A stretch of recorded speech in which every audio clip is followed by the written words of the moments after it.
teman-teman semua, hari ini kita akan membahas satu topik yang menarik. Tapi terlebih dahulu perkenalkan, saya Romauli Nenggolan, saya dosen di mata kuliah Bisnis Internasional. Kita akan mengupas materi yang cukup menarik terkait dengan bisnis global, dan saya mengundang dua praktisi yang memiliki pengalaman yang luar biasa di dalam mengerjakan bisnis ini. Saya perkenalkan lebih dulu, silahkan Pak Agus. Terima kasih Ibu Romauli Nenggolan. Salam entrepreneur. Ini merupakan suatu hal yang luar biasa bagi saya, di mana saya diberikan kesempatan pada hari ini untuk bisa bersama-sama untuk bisa share apa yang telah saya lakukan selama ini bersama Goldenesia. Kebetulan saya sebagai CEO-nya di sana. CEO-nya di sana ya Pak ya? Oke. Sudah berapa tahun Pak? Kurang lebih perusahaan ini berjalan kurang lebih hampir 11 tahun, 12 tahun. 11-12 tahun. Hampir 12 tahun ya sudah berjalan. Oke, menarik sekali. Nanti Bapak bisa membagikan pengalamannya Siap. kepada kami ya Pak ya? Tentu, dengan senang hati. Iya. Yang kedua, praktisi kita masih muda namun sudah memiliki pengalaman di bidang ini. Silakan perkenalkan. Halo, terima kasih Bu Roma telah mengundang saya untuk di kuliah tamu ini di International Business. Perkenalkan semuanya, nama saya Abi, saya mahasiswa Universitas Ciputra Surabaya di jurusan International Business Regular Class. Saya di angkatan 2016. Jadi bisnis yang sedang saya jalankan saat ini yaitu eksportir used oil atau used cooking oil yang biasanya kita kenal sehari-hari dengan jelantah atau minyak goreng bekas. Jadi untuk perusahaan ini saya masih baru sekali Bu, baru awal tahun ini atau sekitar 3 bulan berjalan. Tetapi sebelumnya saya menjadi supplier di perusahaan eksportir cooking oil di Sidoarjo itu sudah 2 tahun. Oke, ya. Kita akan bertanya berkaitan dengan pengalaman mereka yang menarik dan kita bisa belajar dari mereka. Nah, nanti selanjutnya ada beberapa pertanyaan yang akan saya ajukan. Siap. Untuk kedua teman-teman kita. Saya akan mengajukan satu pertanyaan yang mendasari latar belakang kedua eksportir kita ini. Mengapa memilih produk yang diekspor itu tertentu? Latar belakang mereka apa pemilihannya? Saya bertanya ke Pak Jun, saya panggil Pak Jun aja ya Pak? Siap. Gimana Oke. Pak? Menurut saya ini pertanyaan yang cukup menarik, karena untuk memilih suatu produk ini kita bisa melihat produk itu banyak sekali ya di sekeliling kita. Saya melihat ada suatu produk yang notabene kita bisa ambil di sekeliling kita, yang dimana kita ini cukup melimpah, yaitu saya ambil dari agrobisnis. Agrobisnis ya Pak Ya, ya? betul, Agrobisnis ya. Nah, agrobisnis kebetulan saya pertama kali terjun itu di semacam kayak spices ya. Dalam proses perkembangannya waktunya saya kemudian melihat lagi potensi yang lain. Tapi sebetulnya sampai saat ini juga sudah berjalan, sifatnya musiman. Kayak misalkan ada jahe ya. Jadi kita ada dua usaha ini, yang satu Goldenesia yang saya pegang, satu Aga Goldenesia, di mana kita ini ada melakukan bisnis ini dengan joint venture. Joint venture ya. Nah, dengan joint venture itu kita memanfaatkan potensi produsen yang ada di Indonesia untuk kita ambil lalu kita jual. Nah, kita kebetulan di sini aktingnya sebagai trader. Oke, berarti Bapak berperan sebagai trader ya? Betul. Pak, ya? Nah, trader karena kita ini tidak bisa memproduksi, berarti kita harus mencari supplier yang reliable ya, yang trustworthy, yang benar-benar mempunyai komitmen tinggi untuk kita bisa ambil barang itu lalu kita jual. Oke. Karena terus terang aja supplier di sini ini banyak memang, tetapi yang berkomitmen tinggi, yang reliable itu susah. Oke. Yang supplier banyak, tapi Supplier yang reliable itu sangat sedikit. Betul. Ya. Itu jadi latar belakang kenapa Betul. Bapak memilih produk-produk tersebut untuk Iya. Bapak ekspor begitu ya. Betul. Saat ini ekspor produk apa Pak? Kita dari, kalau Mas Abi ya, itu kan X ya, X itu use ya. Oke. Kalau kami itu dari yang memang betul-betul dari raw materials kemudian kita olah. Oke, dari raw material. Iya, dari turunan kelapa sawit. Turunan kelapa sawit ya Pak ya. Jadi Contohnya turunan apa kelapa aja, sawit Pak? itu misalkan kan ada chemical dan non chemical. Oke. Kalau chemical itu kita bisa pakai sehari-hari dari ujung rambut sampai ujung kaki. Iya. Sampo, Sampo. sabun, ya. Dan bahan-bahan kimia yang lainnya memang dari turunan kelapa sawit. Oh ya. Ya. Kemudian yang dari food, nah kita seperti JBS Coca Butter Substitute. Kemudian seperti yang bisa dibikin untuk tiruan daripada coklat. Oke. Ya, kemudian coklat yang Sintetis coklat. ya, vermicelli itu yang kecil-kecil itu. Oke. Yang seperti coklat yang kita nikmati itu. Kemudian shortening, ya shortening itu minyak nabati yang blok yang kita kalau kita beli namanya French fries. Ya. Nah, kenapa French fries-nya merasa tegak gitu ya, nggak bisa loyo gitu ya? Oke. Nah, karena itu minyaknya beda, bukan dari minyak iya, cair iya. gitu ya. Oke. Terus kemudian sedikit diinjeksi dengan flavor namanya margarin. Oke. Nah, iya. seperti itu. Kemudian kita juga ambil dari coconut Coconut coconut juga. ya, coconut sugar. Kemudian dari coconut oil juga. Ya, itu yang kita bisa ambil saat ini untuk kita bisa ekspor. Jadi potensi ini memang besar sekali di mana kita bisa dapatkan. Namun dengan syarat bahwa kita harus mampu pula meyakinkan supplier yang ada di sini karena kita juga nggak main-main ya dengan namanya quality. Oke. Nah, kita nggak main-main dengan nama ya. Karena apa yang kita ambil dengan mereka lalu kita jual pun juga memberikan suatu hal yang bagus kepada buyer gitu ya. Jangan sampai kita nanti memberikan sesuatu yang mengecewakan.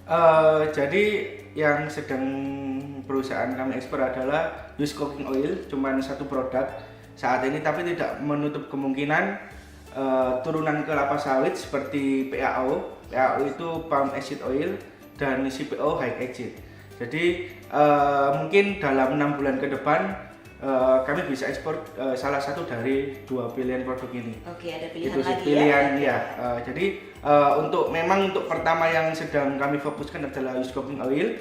Kenapa? Karena memang sebelum saya ekspor sendiri ini, saya dulunya ini sebagai supplier, hanya supplier di Salatiga.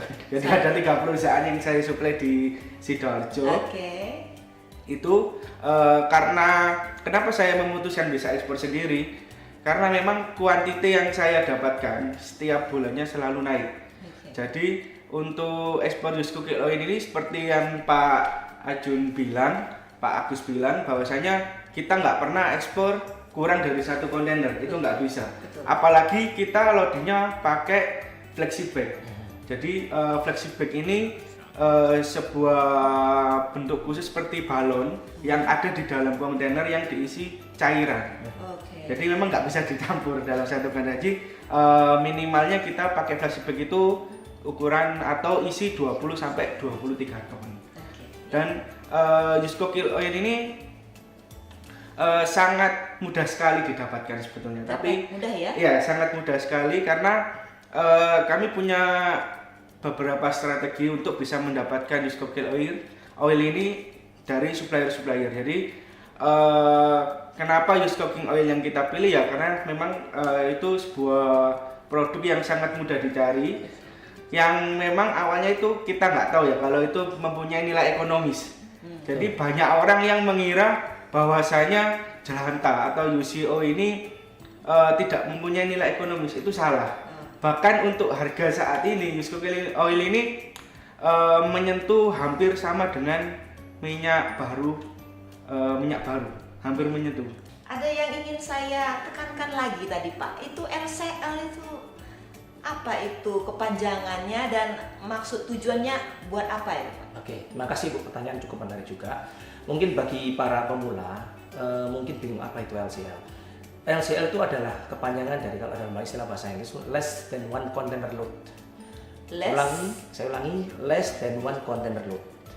Artinya bahwa barang itu dimuat kurang dari 1 kontainer. Oke. Tidak memenuhi syarat dari 1 kontainer. Contoh, jadi kalau misalkan kita muat nih hanya memiliki barang 200 kilo. Oke. 200 kilo itu kan berarti kurang dari 1 ton. Betul. Nah, kalau 1 ton itu kan ekuivalen 1000 kilo. Betul. Nah, berarti 200 kilogram itu sama dengan 1 ton. Kalau kita masukkan dalam 1 kontainer cuma 1 ton, posisinya barang itu bisa nanti kalau orang Jawa itu gelondang, oblong-oblong. Iya, Jadi benar, bisa benar. merusak. Maka barang itu harus dikonsolidasi dengan barang yang lain dari eksportir lain yang tugasnya ini akan dikonsolidasi oleh seorang konsolidator. Begitu. Masuk Kurang akal begitu. sekali LCL itu ya Pak, Ya. harus diterapkan ya. Betul. Itu juga berarti berfungsi untuk menjaga kualitas barang itu ya. Betul. Tidak rusak sampai ke Betul. negara tujuan Betul. begitu. Nah, saya jadi pertanyaan saya Pak. apa yang melatar belakang Bapak memilih negara tujuan tertentu? Ya, terima kasih. Memilih suatu negara itu suatu hal yang wajib dilakukan oleh pelaku usaha, khususnya di sini para pelaku usaha baru ya, newbie. Maka kita harus mampu memetakan kondisi masing-masing negara yang nantinya tujuan akhirnya adalah menciptakan peluang ya, peluang dari masing-masing negara atas produk yang kita ingin masukkan di negara tujuan ekspor tersebut. Kita bisa bayangkan kalau kita hanya asal membidik tanpa ada tujuan yang jelas, kita nggak akan mampu untuk menangkap peluang dari masing-masing yang kita harapkan tadi. Nah, oleh karena itu, untuk menciptakan peluang bisnis tadi, maka kita harus melihat satu, contohnya nih, geografisnya negara seperti apa. Geografis ya. Nah, geografis ini kan terkait dengan struktur alam. Betul. Kemudian kedekatan wilayah, perbatasan negara, kemudian kondisi di suatu negara tersebut, misalkan iklim katakanlah kalau memang negara itu berdekatan tentu sangat efektif sekali ya, dibutuhkan ya. Betul. Terus kemudian dari segi ekonomi nih, ekonomi kita lihat nih dari nilai pertumbuhan ekonomi seperti apa, GDP-nya ya, apakah negara tersebut negara yang tergolong terbelakang, maju atau berkembang. Develop, undeveloped, and advance kan begitu ya. Jadi berapa negara yang sekarang menjadi tujuan Bapak untuk ekspor produk Bapak? Nah ini sebelum itu saya nanti berangkat ya, belum ya. Nah kemudian dari sisi di sini kita lihat dari sisi musim, iklim. Nah itu juga penting sekali, Bu. Karena iklim juga berpengaruh. Jangan sampai yang notabene menurut kita barang yang dimakan, dikonsumsi orang yang subtropikal kayak gini, dimasukkan negara sana bisa belum tentu juga bisa diterima. Ya, kemudian perbedaan budaya juga penting. Budaya ini juga berpengaruh. Ya, cara kita berkomunikasi, cara kita berinteraksi, cara kita menyelesaikan konflik, cara mengambil keputusan ya. Karena budaya ini bisa menimbulkan suatu perbedaan, salah penafsiran. Betul. Ya. Nah, kita ngomongnya A, penafsiran B. Artinya begini, kita bisa lihat dari Q isyarat mereka, kemudian bisa melihat dari apa? Facial expression. Ya, dari raut mukanya, ya kemudian dari body languages. Gesturnya. Nah, itu tiga hal itu kadang-kadang itu kita bisa melihat. Kadang orang mengatakan enggak begini, tapi bagi orang luar negeri bisa jadi iya. Ya, ini kan beda lagi ya. Terus cara makan gitu aja. Kita juga nggak bisa kemudian seenaknya dewe, kemudian kalau kita menjamu, kemudian kita katakanlah kita berinteraksi dengan orang Chinese atau mungkin orang mereka yang dari Asia yang notabene kita makan tidak boleh langsung chopstick ditaruh di tengah gitu kan tidak boleh ya, mesti kan dengan sopan ya. Ada juga yang mau makan dengan orang Arab yang mulutnya diselesaikan dulu. Nah ini tinggal ada tersinggung seperti ini. Ini ilmu baru sebenarnya Pak ya untuk para mahasiswa yang akan melakukan. Sebetulnya itu harus diketahui Bu ya. Kenapa kita harus memilih negara itu kan berdasarkan beberapa klasifikasi tadi. Kemudian saya mencoba untuk menjawab apa yang disampaikan oleh Ibu bahwa beberapa negara yang sudah kita masuki itu dari negara yang maju maupun negara yang sedang berkembang atau yang terbelakang. Nah, kita kalau misalkan negara yang katakan notabene capnya yaitu negara yang bukan maju, kita masuk ke Uruguay, Bu. Negara kita masuk Uruguay, kita masuk ke Argentina, kita masuk ke Bolivia. Nah, kemudian kalau kita masuk negara-negara kecil, misalnya kita masuk ke Nuku'alofa, kita sudah masuk kecil ke sana. Justru yang belum yang ditarget kita itu ke Australia, sama Korea. Nextnya Australia dan Korea. Baik aja Bu. Kita Amerika sudah masuk mana? Yang luar biasa kita sudah masuk. Cuman yaitu di vegetable fat. Sama ya? Vegetable fat itu. Untuk yang ke Buenos Aires kita coconut sugar. Kalau untuk yang menggunakan plastic dengan coconut oil itu di Mesir. Itu kan kami mengirim itu kan yang bersih ya. Kalau Mas ini kan yang bekas. Tapi esensinya sama menggunakan plastic bag gitu kan begitu. Nah itu Bu. Jadi negara Eropa yaitu antaranya ke negara Eropa adanya ke Turki ya. Turki kan perbatasan juga. Kita juga sudah masuk juga. Afrika kita juga sudah masuk. Cukup banyak negara tujuan Nigeria. Pelabuhannya One maupun ke Lagos. Kita masuk ke Mombasa juga. Jadi negara-negara itu hampir seluruhnya kita bisa melayani selama mereka ini mau membeli ya, minat gitu. Kadang-kadang juga kita ambil juga tidak hanya dari Indonesia, kita ambil dari negara tetangga kita. Karena apa? Ada keterbatasan yang dimana produsen ini tidak mampu untuk membuat. Satu, kedua ada keterbatasan di mana produsen itu istilahnya hanya produk mass production, tapi yang kecil-kecil itu dia apa ya? Kalau orang Jawa itu nggak kenti, ini nggak sabaran. Jadi terpaksa kita alihkan ke negara lain, ya karena prinsip daripada trade apa yang menguntungkan, ya mendatangkan uang baik ya sudah kita ambil, asalkan itu halal. Ya kayaknya prinsip semua orang juga begitu. Nah itu dapat duitnya itu yang pentingnya gitu ya. Untuk ekspor yang sedang saya lakukan saat ini berbeda dengan Pak Ajun, di mana saya ini istilahnya dilodikan ex warehouse oleh buyer lokal. Jadi saya tidak langsung ekspor ke luar, negara tujuan, ya. tapi melalui buyer lokal dulu, trader lokal, baru diekspor. Jadi kenapa saya memilih untuk buyer lokal ini? Yang pertama, ini buat teman-teman yang mau ekspor, tapi tips-tipsnya ini adalah yang pertama adalah modal. Jadi kalau kita mau ekspor sendiri itu modalnya sangat besar sekali. Terutama di Yus Cooking Oil ini kita itu port to port.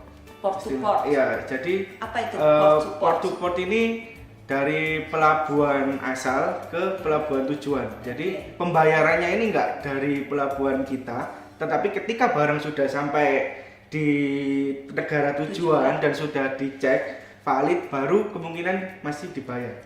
Jadi pembayarannya nggak langsung itu.